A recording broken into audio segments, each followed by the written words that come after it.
The sun slowly set over Praia da Luz beach, leaving behind a fiery red glow in the Portuguese sky.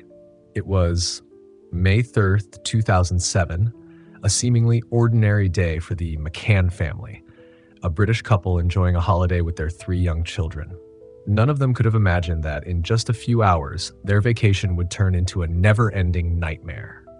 That evening, Jerry and Kate McCann, along with their friends, decided to have dinner at a restaurant near the resort. The restaurant was only about 50 meters away from their apartment, close enough for them to take turns checking on the children every few minutes. At 9:05 p.m., Gary McCann left the dinner table to check on the kids. When he entered the bedroom, Madeleine was still fast asleep, lying beside her twin siblings. Everything seemed normal. He gently adjusted her blanket, glanced out the window, then returned to the restaurant, completely at ease. But just 1 hour later, everything changed. At 10 p.m., Kate McCann left the table to check on the children. As soon as she opened the apartment door, an uneasy feeling crept over her. The bedroom window was wide open, the night breeze blowing the curtains wildly, and most importantly, Madeleine was gone. Kate ran out of the apartment, her voice echoing through the resort. "They've taken her." Their friends rushed over, tourists abandoned their dinners in shock.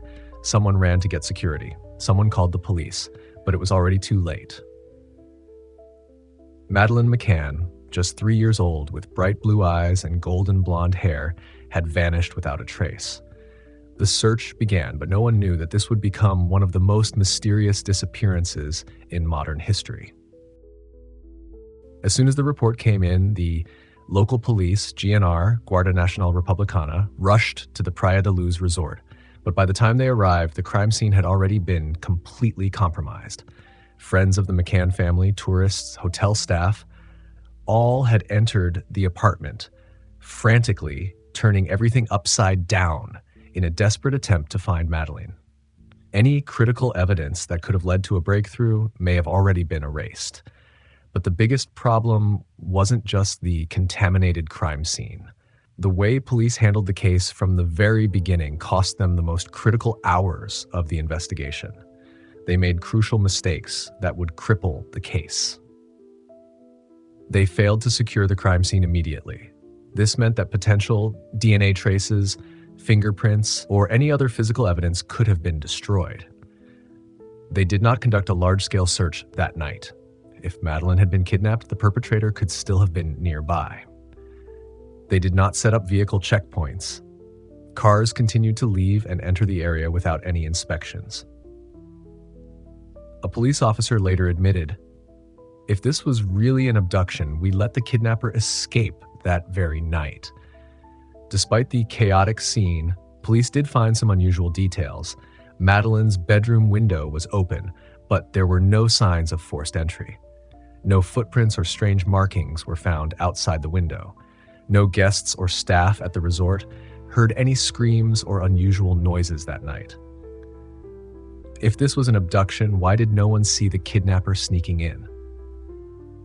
Some witnesses did report seeing a suspicious man near the apartment the night Madeleine disappeared. 9:15 p.m., a British witness, Jane Tanner, stated that she saw a man carrying a child down the street near the resort. The child was wearing pajamas identical to Madeleine's. Other witnesses reported seeing a strange car leaving the area. Was this man the abductor, or was it just a coincidence? As the investigation continued, police began noticing inconsistencies in the statements of Madeleine's parents and their group of friends. The timeline of their child checking routine didn't match up. Some accounts of when Madeleine was last seen differed. Small but crucial inconsistencies.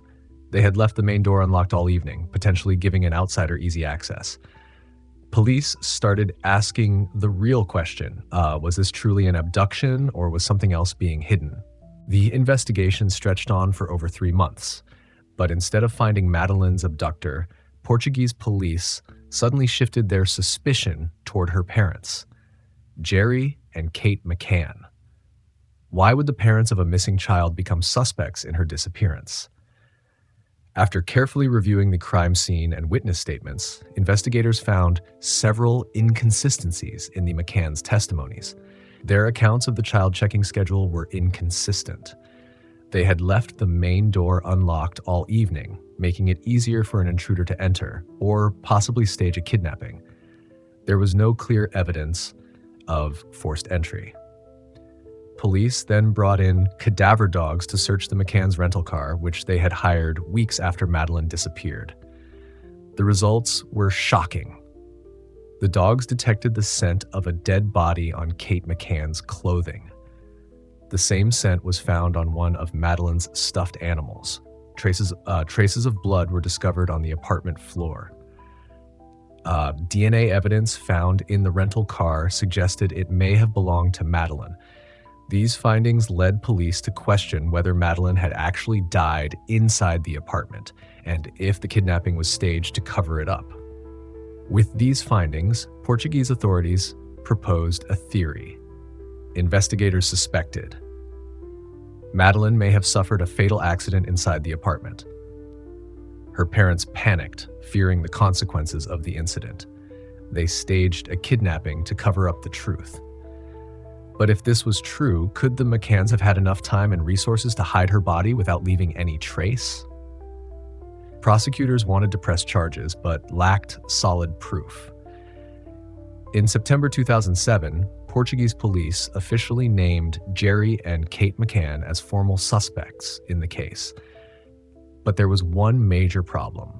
No body was ever found. No witnesses saw them doing anything suspicious. The DNA evidence found in the car was only about 70% accurate, not strong enough to hold up in court.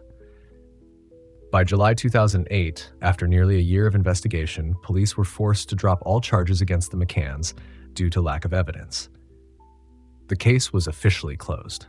If Madeleine's parents were innocent, then who was really behind her disappearance? Even though Portuguese police closed the case in 2008, the disappearance of Madeleine McCann was far from over. Her family refused to give up. They continued their relentless search, launching global fundraising campaigns and hiring private investigators to chase new leads. But after more than a decade, the biggest question remained unanswered. Is Madeleine still alive, or has she been dead for years? Then, in 2020, a major breakthrough emerged. German authorities announced that they had identified a prime suspect in the case, Christian Brückner, a German sex offender with a history of abusing children. Brückner lived near Praia da Luz around the time Madeleine disappeared. His phone was traced to the area on the night of May 3rd, 2007. He once bragged to friends that he knew how to kidnap a child without leaving a trace. Years after Madeleine vanished, he was arrested for attacking an elderly woman near Praia da Luz. But despite these suspicions, there was no concrete evidence linking him to the crime.